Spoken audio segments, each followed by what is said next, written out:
Hi, good morning. Welcome to my channel. Grab a cup, pull up. We're doing a get ready with me. Now, I'm running low on makeup. This is the white I use. It's the LA Girl Pro Coverage Shabalala Ding Dong. I have no idea.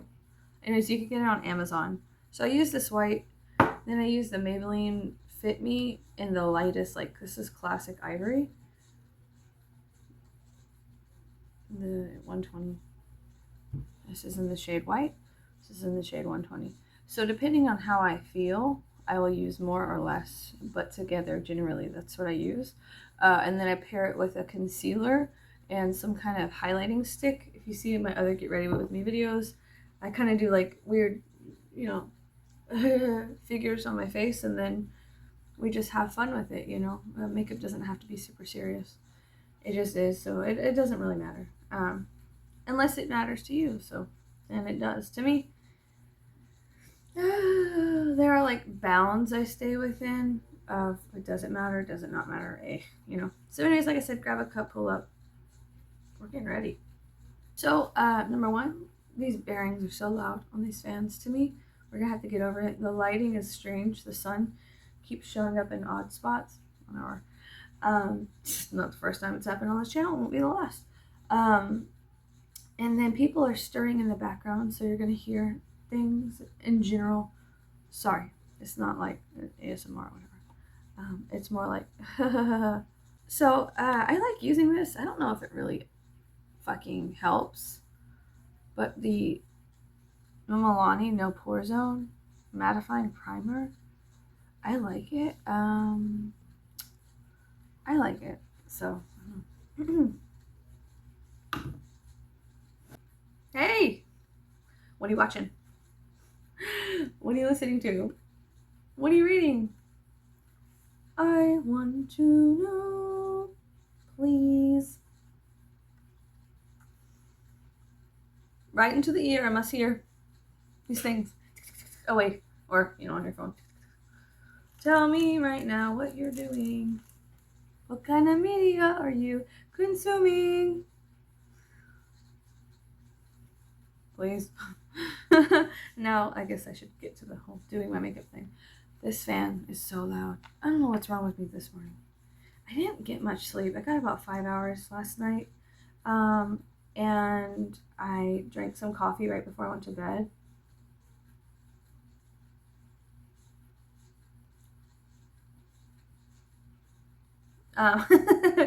But yesterday we went to a market, and it was like a spiritual market.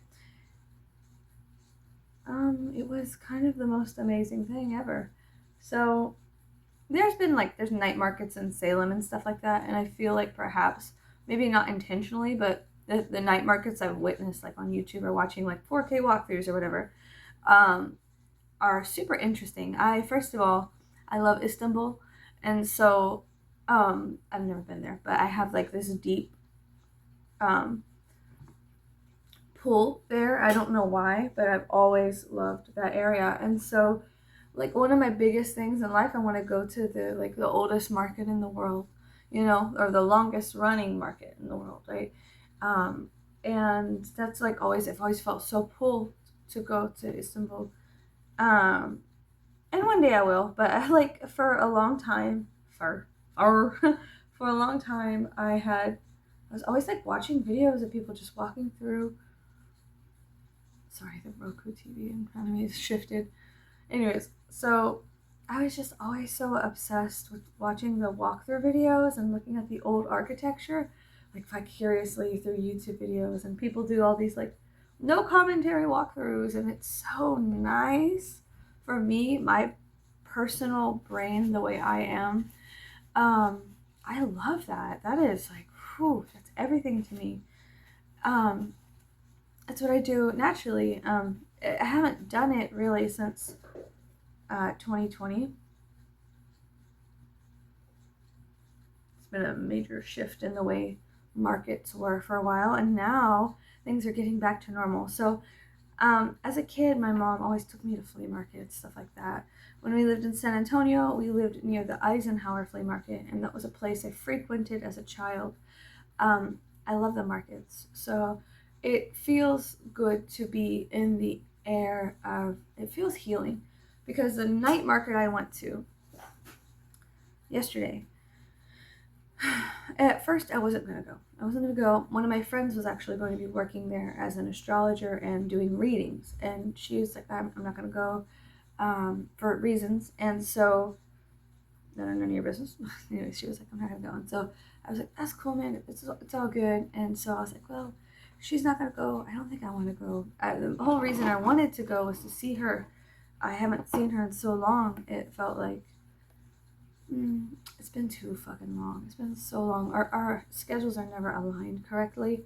So we communicate daily, all day long. Memes, ideas, things like that, all day long. But the visually, like, physically interacting has been kind of hit or miss kind of thing. So it's sad, yeah, but it's okay, because I think like all of our relationship, it's really been that way. We've just been mostly thoughts and ideas sharing galore.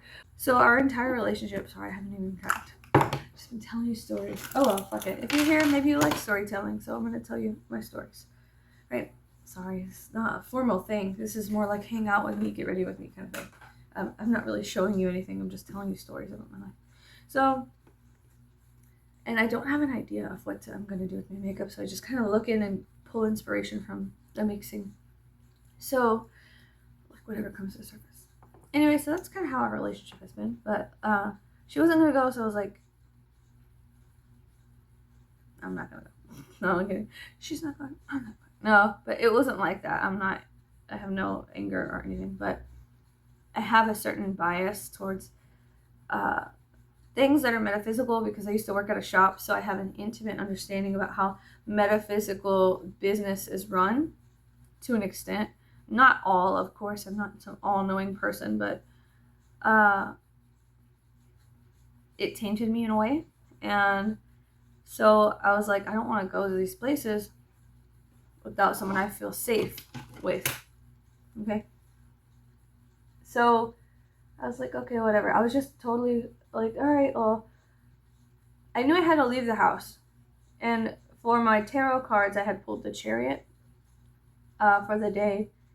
And then I pulled another card. I forget which one. But it was like, you're not going to really know where you're going to go. You're going to leave the house, but you're going to think you're going to go for something, but you're actually going to go for something else. It's an uncertainty. There's an uncertainty in your quest. And I was like, okay. All right. And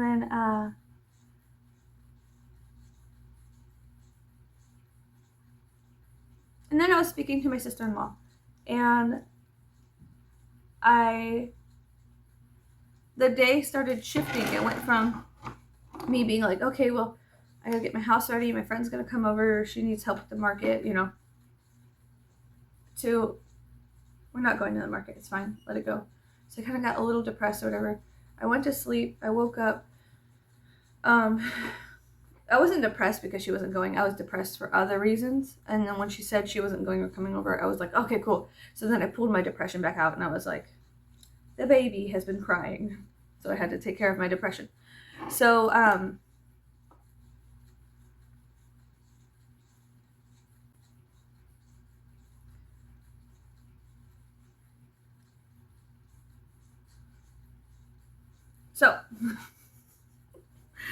the baby had been crying, and I had kind of put it, like, the baby of my depression.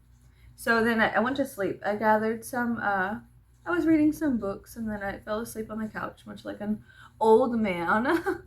And when I woke up, I was telling my husband, I love Ronnie James Dio. Okay. And he was like, well, I'm not a very big Dio fan. And I was like, are you kidding me? Have you read the lyrics? Have you seen his art? Have you even seen the videos? You have not? Well, let me show you. And so I told him, I was like, Dio is so fucking amazing. Ronnie James Dio is so fucking amazing. And if you're in my generation, then you will know Ronnie James Dio from, well, not just your parents listening to him or whatever, but also there's a movie called Tenacious D and the Pick of Destiny with Jack Black and Kyle Gass and, Tenacious D. Okay, and so that was a huge thing with our generation, was Tenacious D and the Pick of Destiny, which is funny because it has like tarot cards and occult stuff and themes of that nature, like heavy metal, hard rock, kind of like 80s, early 2000 themes on metal and whatnot. And so um, one of the beginning sequences, there's Dio, whenever Jack Black's character, Jack Black, is young, he's speaking about I think Meatloaf is his dad, and Dio is like, so Meatloaf is his father, and then Dio is his like escapism, and so he's like, teach me, Dio, how to fucking rock. You know, my father thinks you're evil, but man, he could suck it. You know, and so, sorry, I have to find my brush.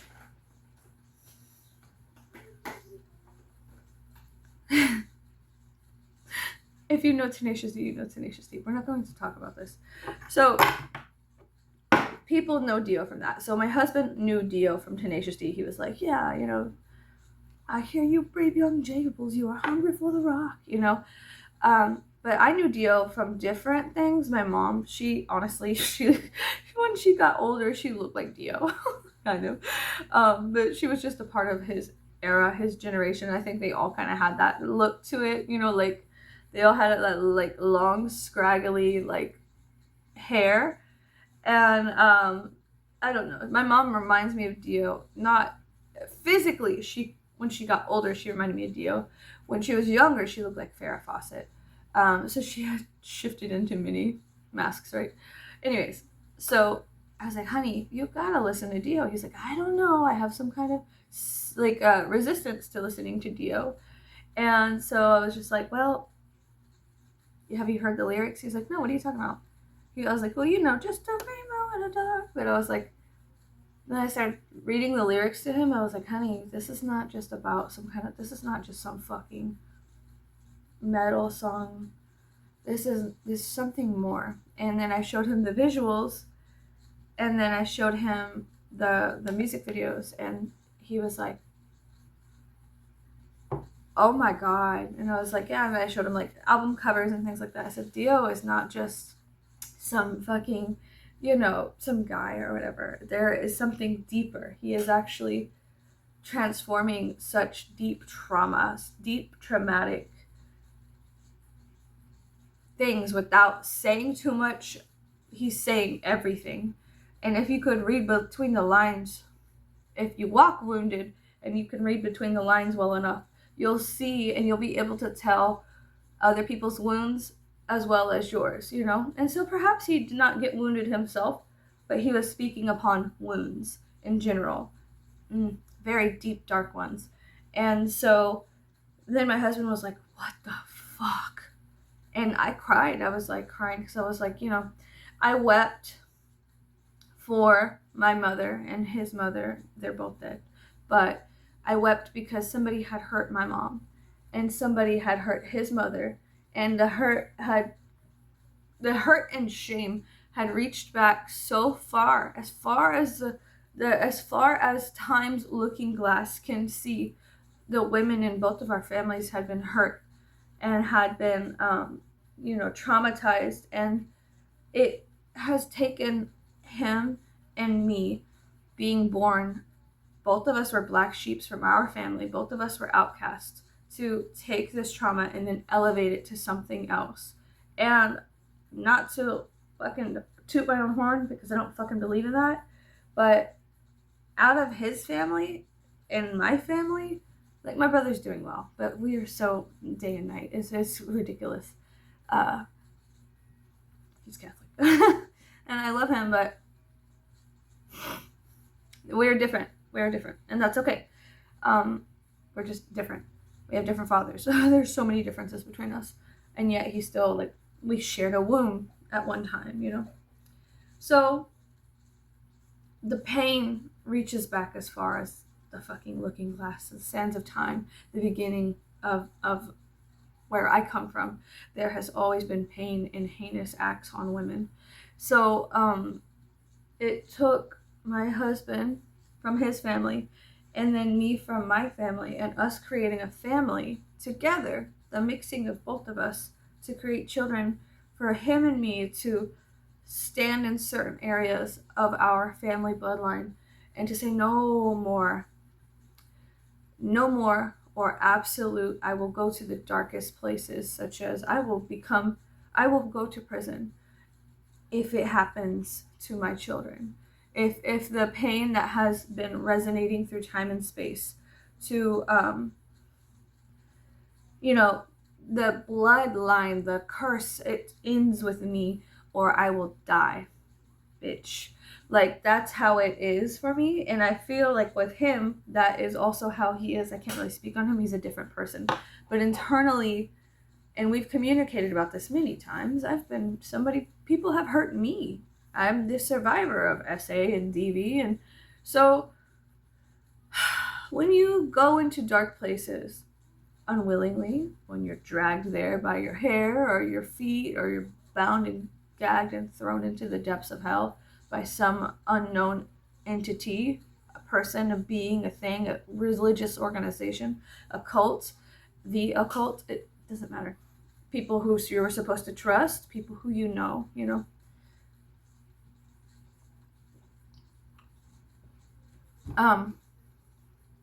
It's a very painful experience.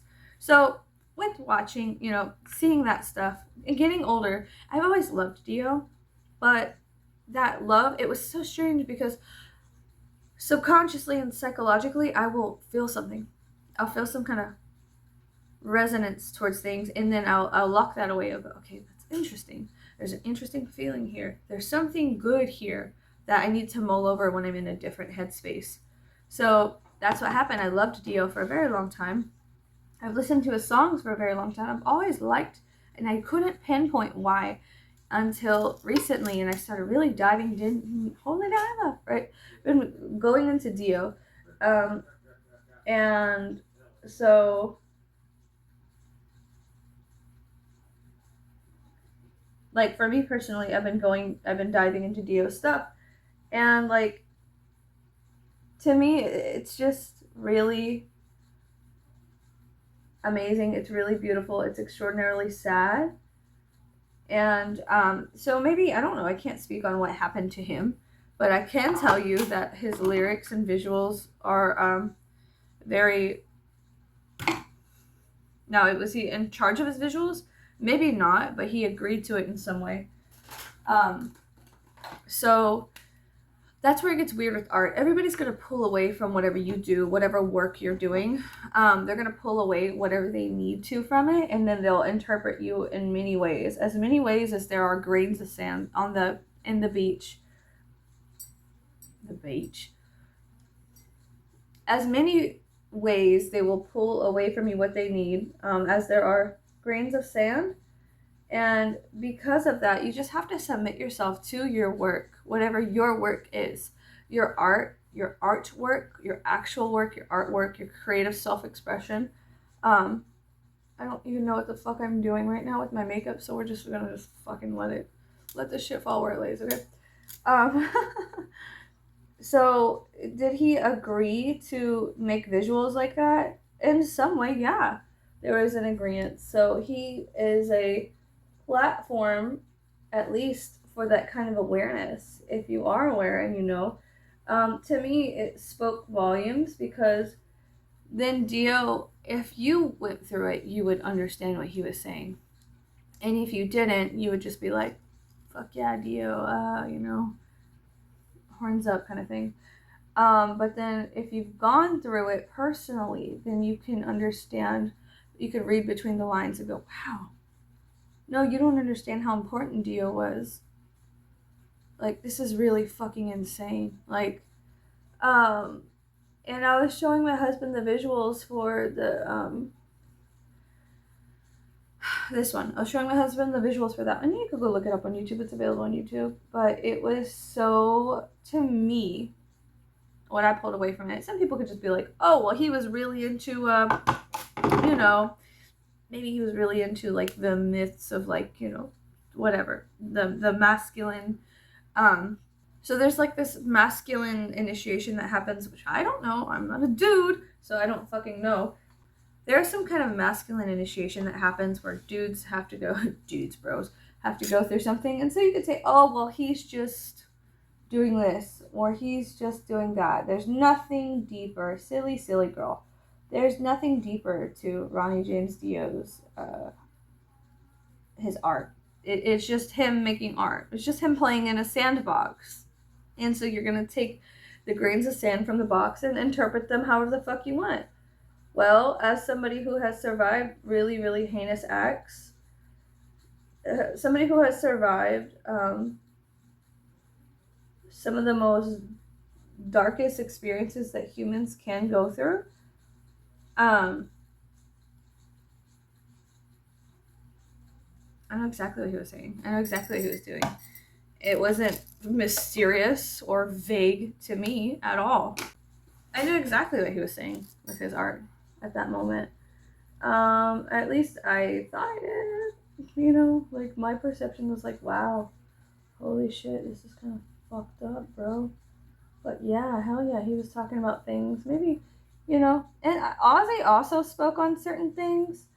Back then, there was actually, when you go back, there was a lot of communication that happened within metal of that time, or hard rock metal, whatever, of that time period that spoke about sexual violence and domestic violence. And not just, you know, of course there was this undertone that, you know, the symphony that you have to play for all the rats that are like, in the dark of the night, evil will find her, la la la la. No, I'm kidding. Anastasia. So there is a type of understanding that happens. Like, you have to you have to play to the gallery. Some people play to the gallery, and that's okay, but then there's going to be those people who play for themselves. Now, I don't fucking really know anything. I don't really know what happened with that. Oh, okay, this has gone on for fucking 23 minutes. I need to stop. All I'm saying is that if you look back at certain metal songs, you'll see that they were taking that pain, and through vocalization of it, you transmute that kind of horror of domestic violence, sexual violence against men and women, okay? Religious sexual violence, all of these things. You take it to the high space, and then you can just drop it into the volcano. I'm just kidding. You can take the bad man and take him up and drop it down. No,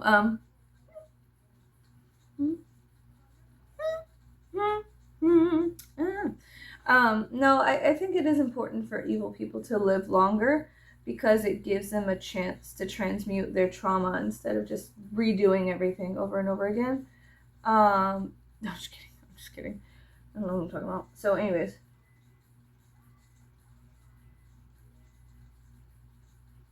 In the dark of the night, you will find her. La la la la.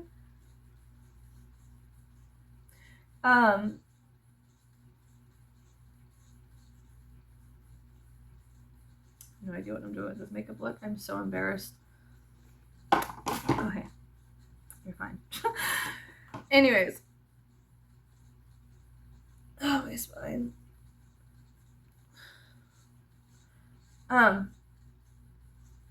All of this to say, shovel ding dong. All this to say, yesterday I cried over Dio's lyrics. I cried over Dio's art. I cried over Dio because maybe it happened to him personally. Maybe it didn't. I don't know. He's dead. It doesn't matter if it did or didn't. He spoke about something. He took something very high, and he was able to then kind of sing back down the mountain all of our pain in a resonating way that we could hear it. In a pleasing way, he took that pain and transformed it into something and gave it back to us in a way that was more digestible for you to just enjoy the song. And maybe you can't remember why you enjoy the song. Maybe you're just like, I really resonate with this thing, but I don't know why, you know? That's fine. You know, you don't have to sit there and fucking analyze your entire life. I'm not saying you have to be all aware or all knowing of your personal trauma. What I'm saying is, I'm aware of mine.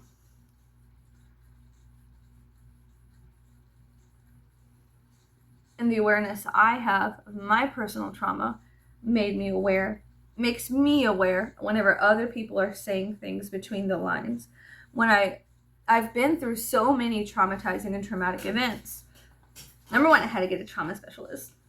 somebody else who has also been through traumatizing and traumatic events and has taken that nasty shit and has brought it to the high spot and then is coming back down the mountain and giving it to us in a way that is more digestible, that we can understand, that is in our languages. So it's important for certain shape-shifting to happen with people.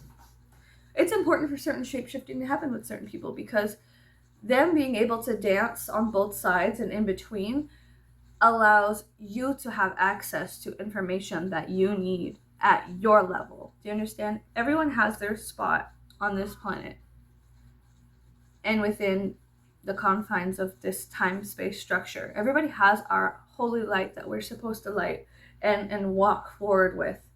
One of my chickens laid an egg. You're gonna hear her start singing some Dio in a second. She's fine. She just laid an egg. There's something called an egg song. If you don't know, you could go look it up. They lay an egg and they're like, "Hey, I laid a fucking egg." It's kind of cute. So, anyways, I love how she comes right up to the window and she's like, "Just laid a fucking egg." G. Anyways, so I like listening to things. I enjoy art that takes the very dark depths and turns it into something higher. And then it, in a way, art is a way to say things without saying anything. It is a language that is spoken between all of our subconscious minds. And so you can just like not say anything, do something, show someone, and then they'll go, you know. And I feel personally shameful when I create art. Well, I'm learning to alleviate the shame through art. Isn't that not funny? Through being artistic and allowing creative self-expression, but I have a certain wound that will always allow me to feel that kind of shame. It's unhealable, but it is, I think it's transformable. But it takes a lot. And so I have a certain reserve of energy. You know, I have my own gases within myself, much like a star. I think we all do have our own reserve of energy, and once it is, and then it is no longer, then perhaps we are no longer. And so no two dead guys ever go out the same. Some implode, some explode. Looking Frog Brothers. Some implode, some explode. But yeah, no two stars ever collapse the same way. No two lives ever end really the same way. Everybody has their own unique ending, which is a mystery to us until it is. So anyways, speaking of mystery, so my friend's daughter, we went to a like a space exploration exhibit, and with the kids, you know, we took all of our kids or children together, and her daughter is so becoming hyper aware of death, and she's an itty bitty, she's maybe 5'4", something very tiny. She's an itty bitty girl with the most beautiful curls. She looks like just Goldilocks, like a little angel, like a little sweet, and she has the sweetest voice, and she's so curious, and so when she asks questions, she sounds like this, and she's like so cute, and I'm like, protect her at all costs, because that's within me. I feel like a protector of things, so that way they can do their sweet things. They can be as sweet and develop in their ways, as long as I am pushing back the wolves, and I will push back the wolves. And then, yeah, so anyways, sorry, she's sweet, but there was a time where the lady was like, okay, we're turning off the cell phones. You're not allowed to see anything, because everything shut off, all the lights shut off. And then she projected a star map, and we together collectively went over this star map. And so then we were watching a presentation. And so the little girl, she said, they were talking about stars exploding. That's why it's hot on my head. They're speaking about, you know, the explosion of stars, and it's their end, and they were explaining, they were equating black holes to vampires, and then there's certain stars that are like zombies, that they die, they explode, but they're not done exploding. No two stars ever blow up the same way or end the same way.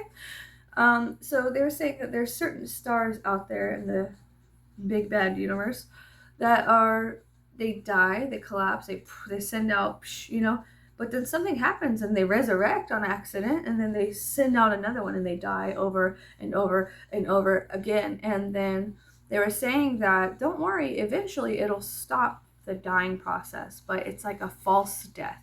There is some strange resurrection that happens within certain stars in the universe where they will die, collapse, and then do a fucking supernova. But then something happens within that, the finite molecules and atoms of the star, and then they become, again, for some reason, they slightly resurrect, and then they're still alive, and then they die again and send it out. And so, isn't that so fascinating? I thought it was. Psychologically, I could relate that back to many things within myself. So through the art of relativity, relating things, not just relatively, like okay, well, this is related to this. No, I'm talking about the Venusian, Libran, the art of weighing checks and balances. I'm talking about the art of balancing things. Art as in relativity to things. How does this piece relate to that piece, that thing? So then the reflection of the relation into my own brain, I could sit there and go, interesting, I can feel that. There's something in the universe that can explain a feeling I have. And even though it is millions of fucking ways away, the cube, they call it, they said something about like the space cubed or something, the metric, I'm messing this up. There's a type of measurement from our placement on planet Earth, which is a tiny square, to the actual universe, which is the large square, right? The in and out, the within, without. There's something very far away that can explain on some levels what you're going through. And to me,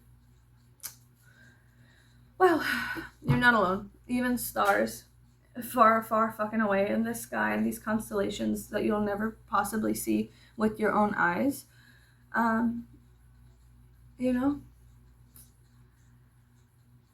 they're doing things that you're doing too. So back to my friend's daughter, we were learning about stars blowing up and collapsing and whatnot. And of course, this is so funny. There's always that moment in every child's life when they go, are you fucking joking? When is our sun gonna blow up?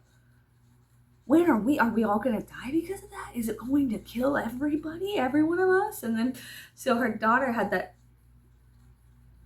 awakening, and so the taste of the fruit off of the tree, and she was like, are we going to die because of that? And it was all quiet except for the presentation. And then she, through the darkness, boomed, and the most innocent with her curls, she was like, is that gonna kill us all?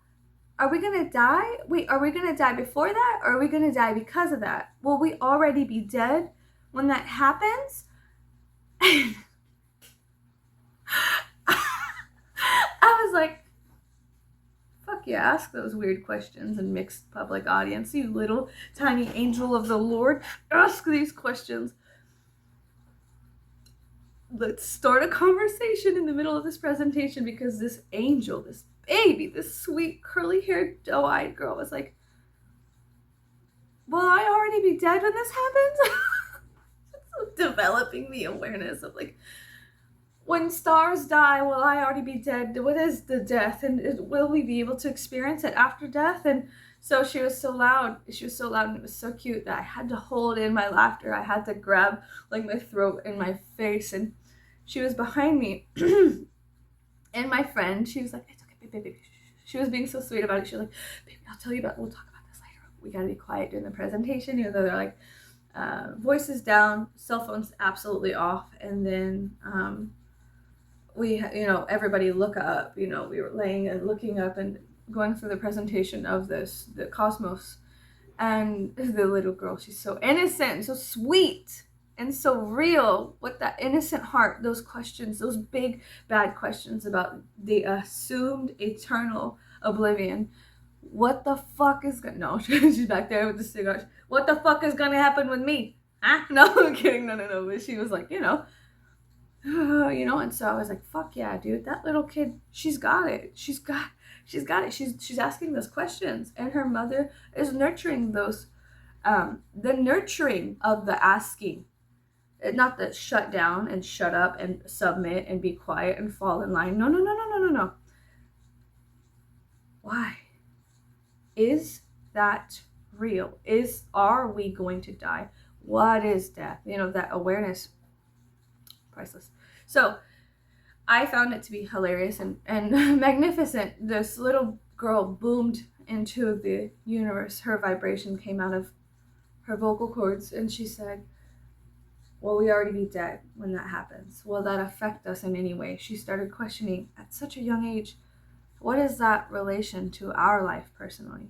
You know, and of course, like I said, there's every child has that moment where they go, fuck, shit, you know, oh God, oh my God. But it was amazing, and they spoke upon different, you know, there's a nurseries out in the universe where stars are created from dying stars. There's little sweet nurseries, which remind me much of the, have you ever seen Fantasia? It's an old Disney film. Fantasia, when we were children, the two things that they really put on for us all the time, the VHSs they popped in and had us watching. Maybe that's why I kind of enjoy certain things. I enjoy classical music and whatnot because of certain things. Anyways, I'll have to reflect on that later. But Fantasia, the art of the movie, they always popped it in and made us watch it over and over again. We did not have like really suitable children's networks, and even at a certain time when I was a child, the Disney Channel shut off. There certain things shut off. It was not, you know. So if you were a night owl, which I have always been, my mother was a barmaid, and I'd stay up until she got home, and then we'd fall asleep together, you know. So the things that were consumable at certain times of night were not suitable for children to watch in any way, shape, or form. So, and it was public TV. So then they turned into VHS, the physical media that you can replay over and over again. And the irony is, like, there was a song, there was this like sing and dance Disney song, you know, Disney's for children. I don't give a fuck if it's anyways, it does not matter. So they pop in the VHS of Fantasia, or this one Disney sing along, and it was always like, it's a small world after all, it's a small world after all, it's a small world after all. And then and they just sit there like, this is what I have to watch. And then of course, if it was not that, it was From Dusk Till Dawn. It was Quentin Tarantino. And so if it wasn't like Fantasia, or it was like Fantasia, The Nightmare Before Christmas, and then, because those are the ones they always put in for me, and then this one Disney sing and dance along. And then it was, you know, in the mornings, if you're lucky, like on Saturdays, and the weekends were more for children, you know, WB Kids, things of that nature. But then it was just physical media. And if it wasn't that, you know, I'm Hispanic, a mix, but when we lived with my brother's family, they were always watching From Dusk Till Dawn. They were always watching, you know, Selena was a huge thing. So you understood betrayal at a very young age, and jealousy and greed and whatnot.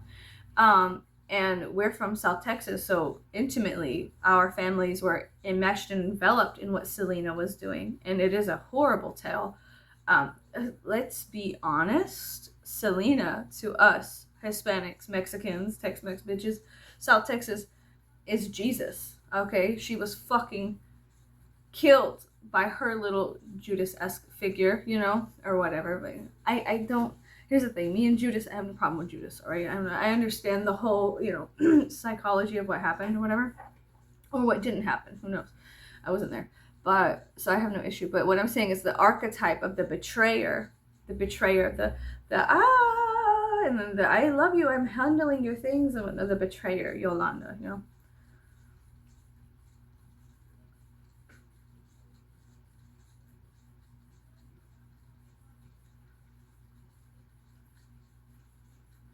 So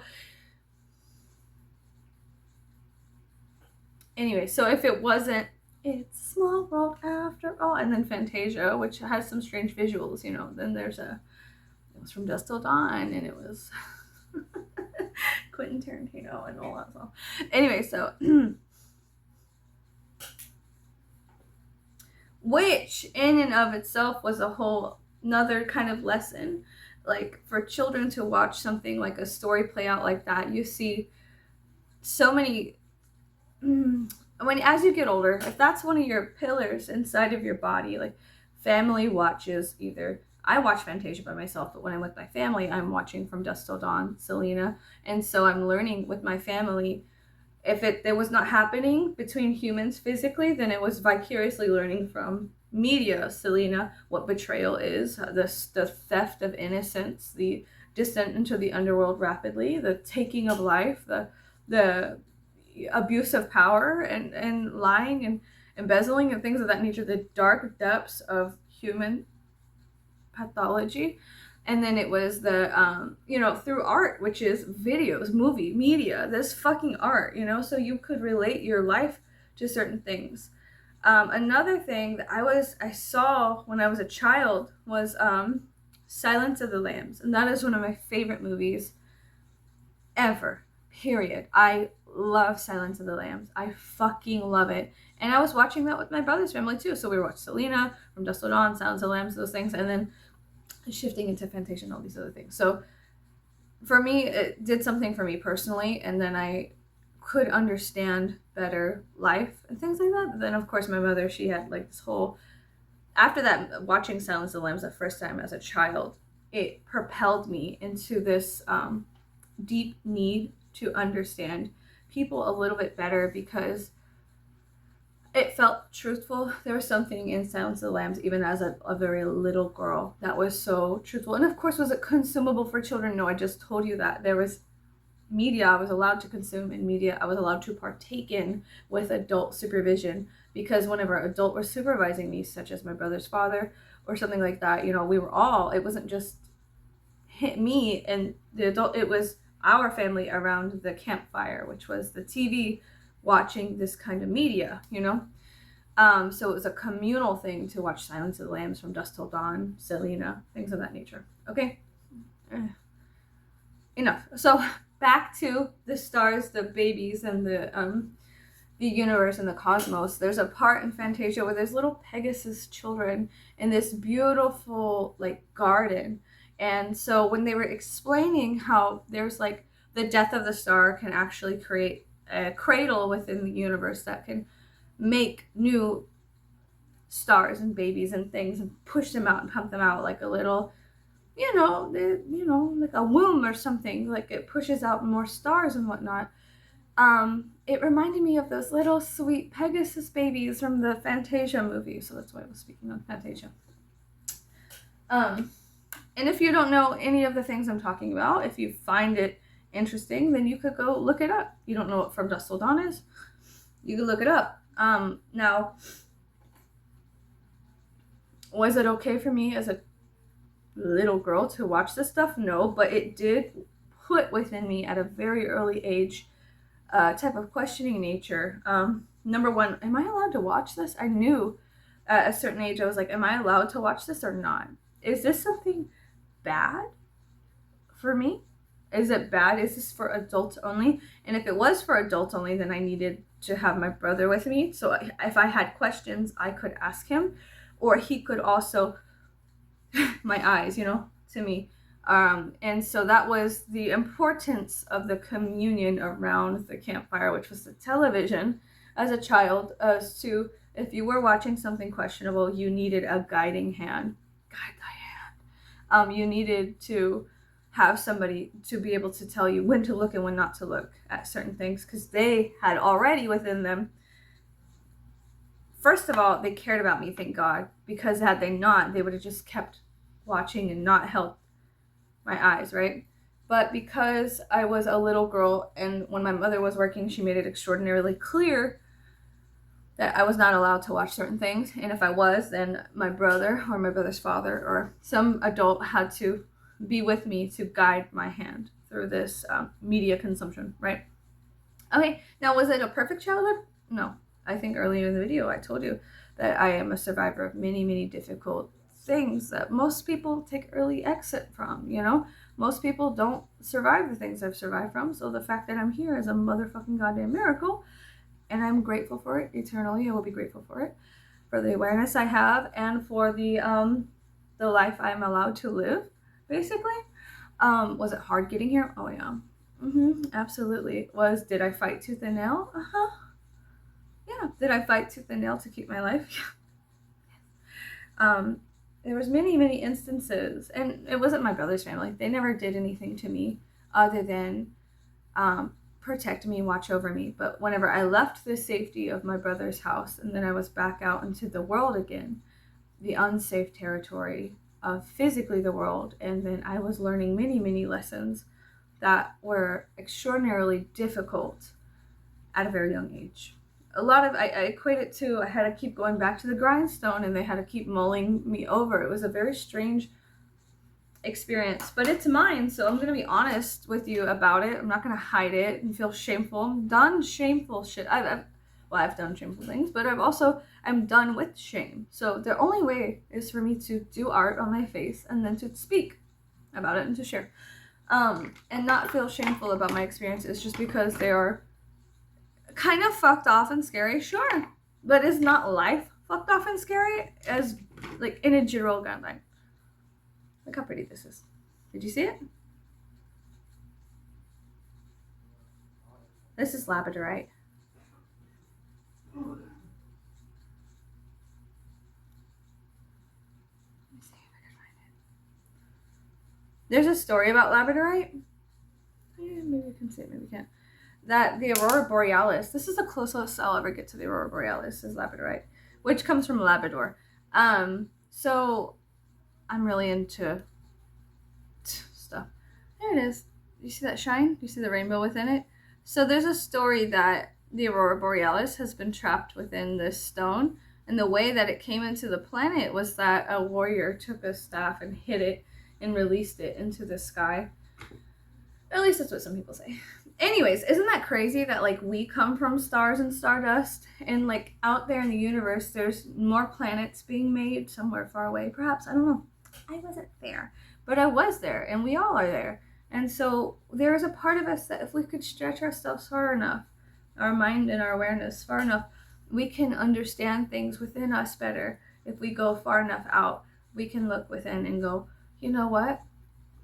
That zombie star kind of thing they were describing. I don't know the scientific, but they equated it to a zombie star. They were dumbing it down for us. We were not fucking scientists. We were the general public submitting ourselves to a show.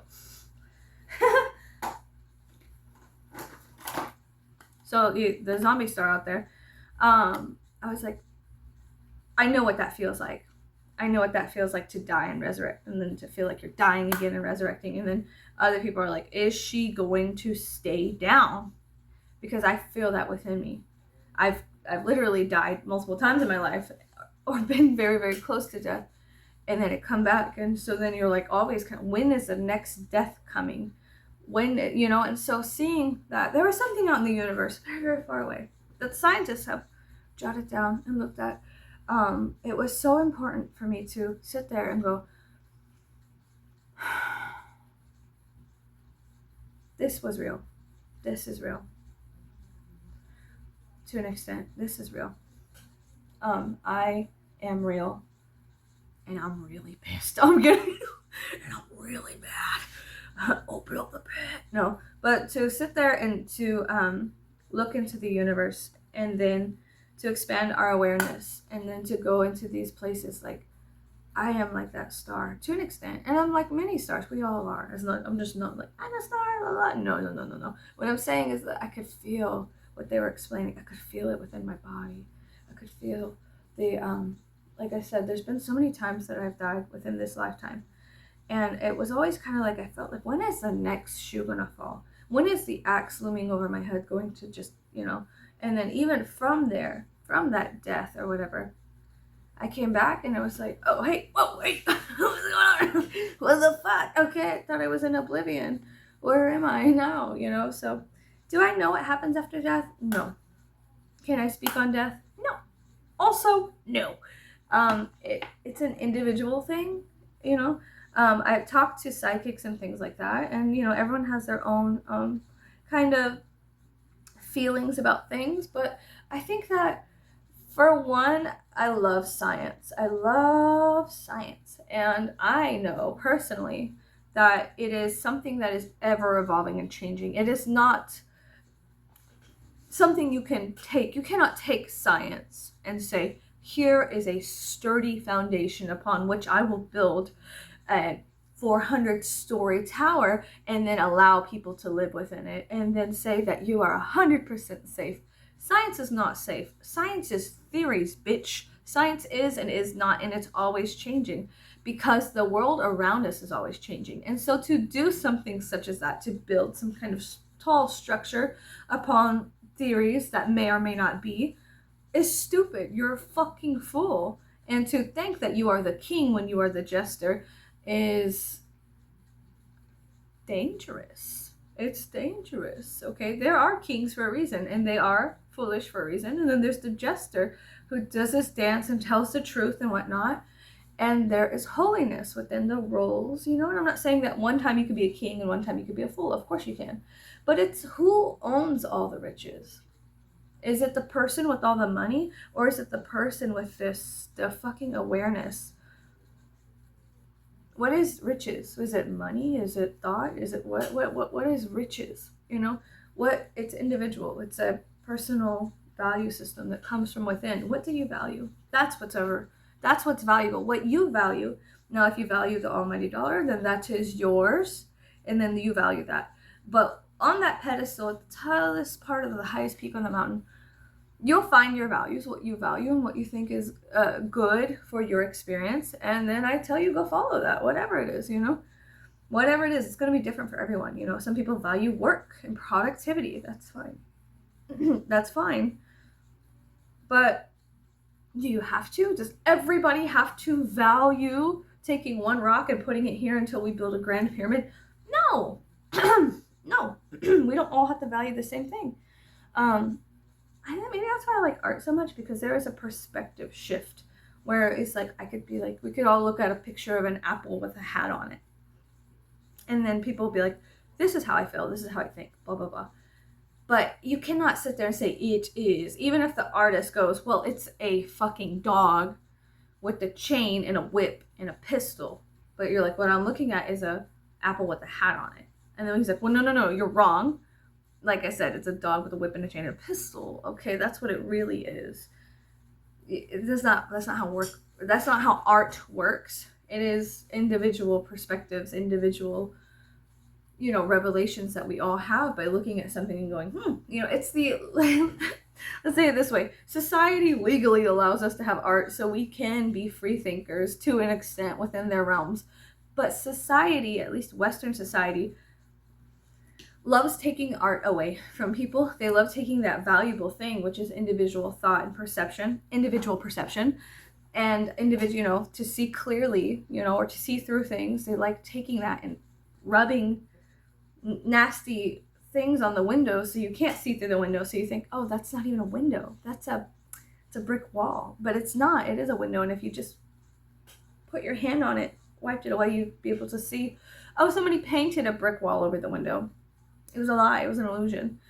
So Western society, to an extent, has stolen Venus from us and put her into a dark place. And it's your individual walk to find her, to listen to your instincts, to tune your instincts, because sometimes it's like a music box. You got to wind it before you hear the music. Of course, you can look at it and go, oh, this is how do you say? One moment. Okay, so I brought with me one of my favorite things. I love carousels. Carousels are my favorite. I love carousels so much. I found this at a very, very old thrift store, which to me are like these beautiful places between time and space. And it's kind of dusty. It's okay. It was on my altar. Yes, I do have a carousel on my altar. So we can all look at this collectively, me and you and whoever's watching, and go, it's a horse on a stick. And then someone might go, no, that is this. No, that is that. No, that is French. No, it's Russian. No, that comes from this time period. No, blah, blah, blah. So we could look at it and then just go, oh, whatever. But whenever you also add other elements to art or to things visually, when you add music to them, when you wind them up, it gives them depth. It gives them a chance to expand.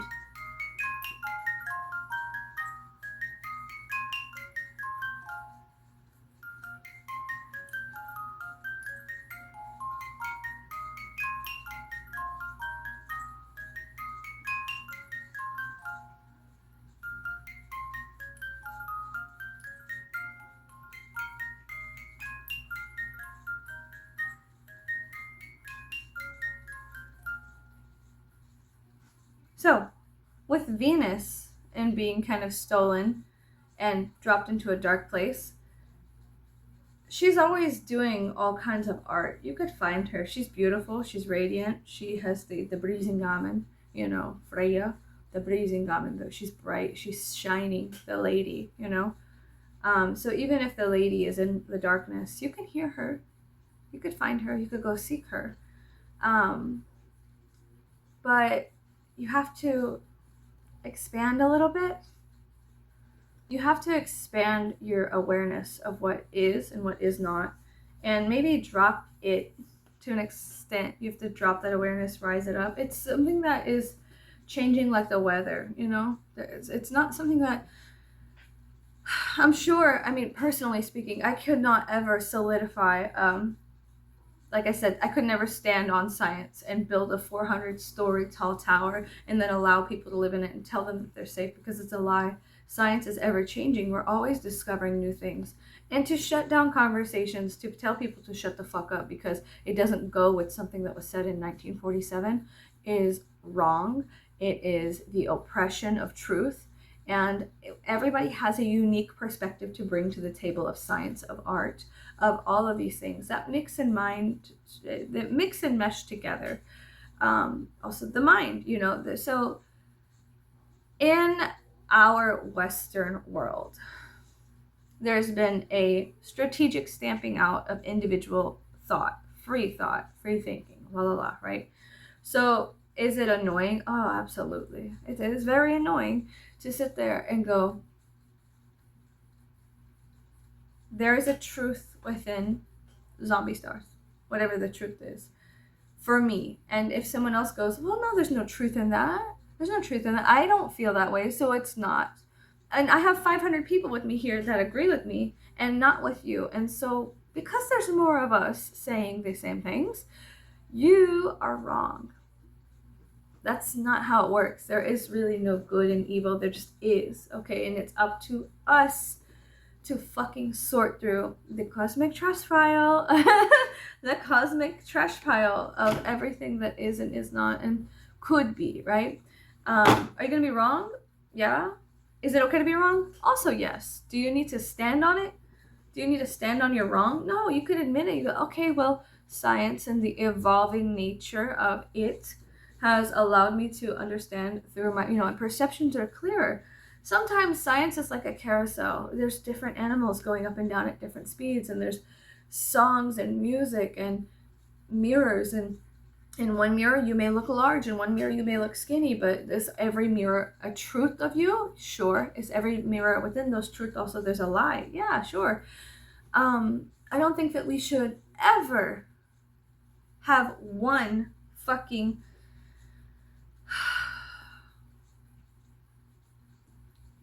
when it comes down to it, we should never ever submit to only one thing, one way of thinking.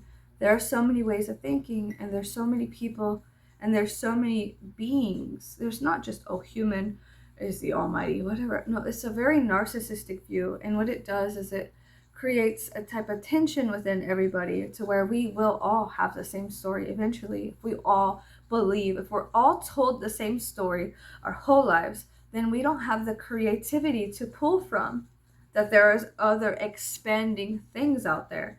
Do you understand? So we can only visibly see like 2% of things, and we have to create such things as robots to view other things with infrared and ultraviolet and different spectrums. We have to create little angels to send out into space, and then to view our universe from other perspectives, to just come back to us 10 years down the way, you have to, the little satellite angel goes 10 years that way and then takes pictures with certain spectrum and light and whatnot that we cannot view and see. And then it feeds back to us these images from our great grand universe very, very far away. And we can go, okay, how can we relate that back to something here? Does it have to, can new information be valuable? Yes. Does it always have to be related back to the very first thought in 1840, 1940, whatever, blase, blase? No, it doesn't. It can be its own, and it can stand on its own and be new, and does not always have to relate back to things here on Earth. But that's what we have to pull from sometimes. So it's a very baby way of thinking to say that it all is the same. It's not. It's all very different. But there is some kind of healing in relation as well. To look, there's art. It's art. The looking in relation, there is art in that, right?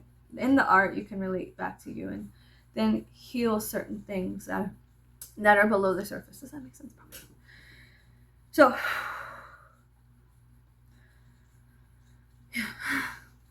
anyways, allegedly there are cycles in the universe, allegedly, and they are close enough that with certain orbits, there's orbits, right? Allegedly, there's the way that we are taught that there are cycles in the universe, or at least in our solar system,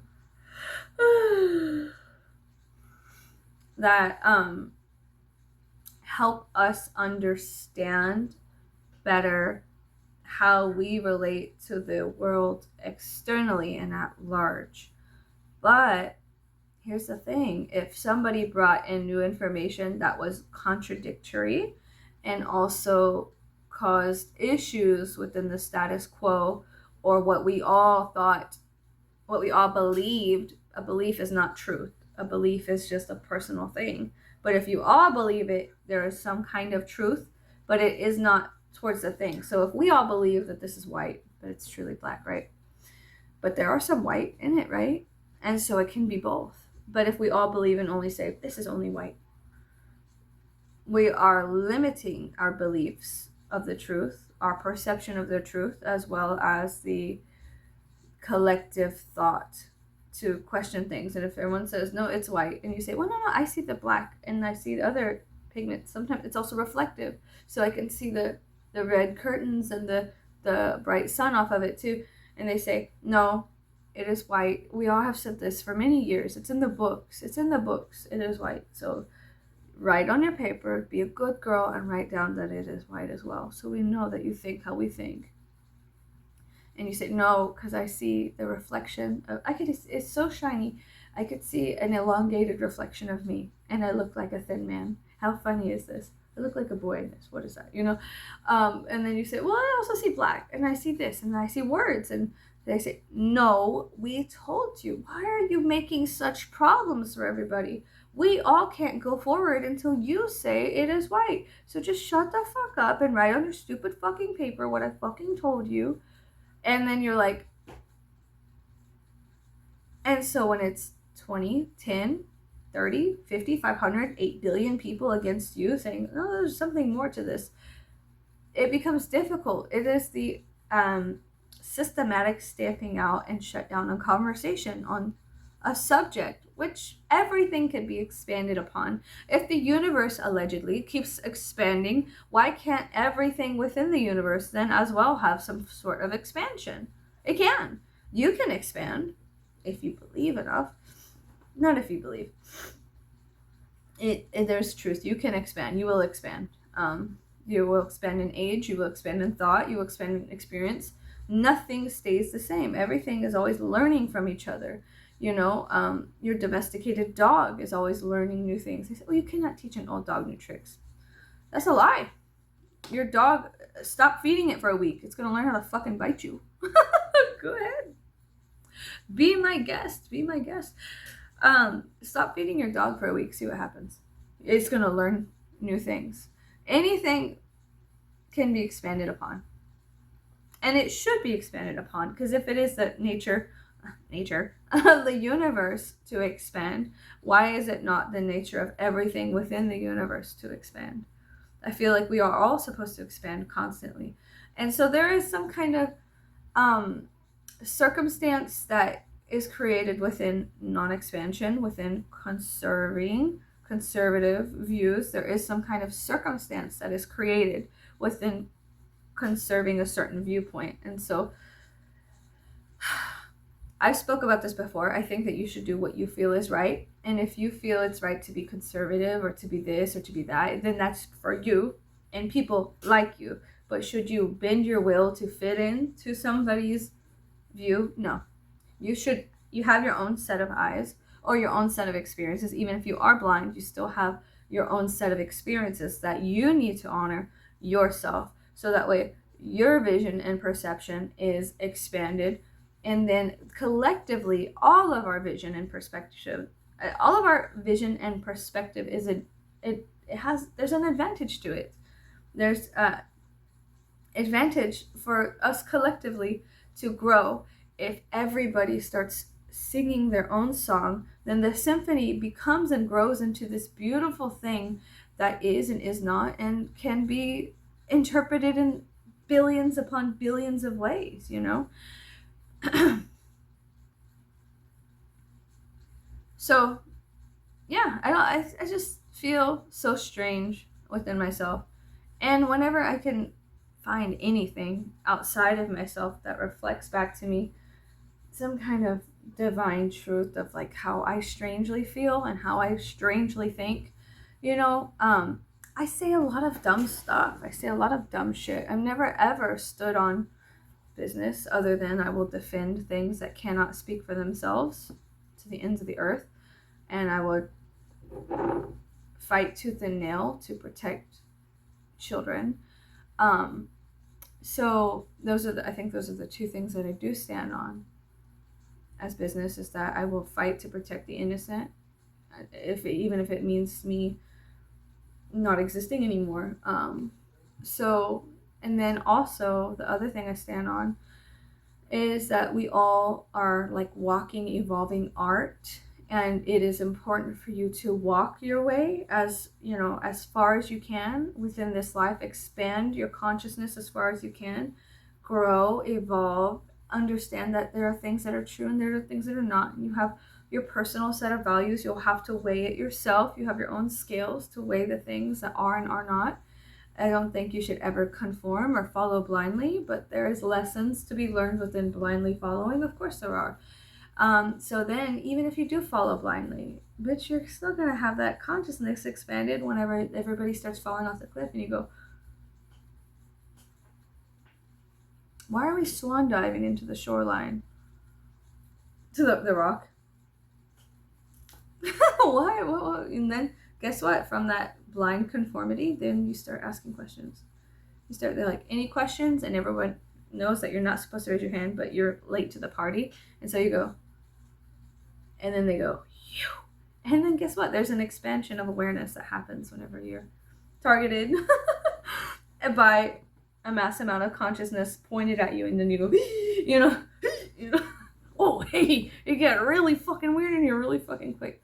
But like I said before, am I some kind of all-knowing thing? No, I'm stupid. And by being stupid, it allows me some kind of freedom to go and explore the universe and be like, well, what is out here? I am dumb. I have humbled myself to the idiot platform. Major idiot reporting for duty. Like, of course I'm stupid and I do stupid things. I say stupid things and I act in stupid ways. But because of this, I have been able to be a part of many things on accident. And then from that, there's a type of expansion within me that happens.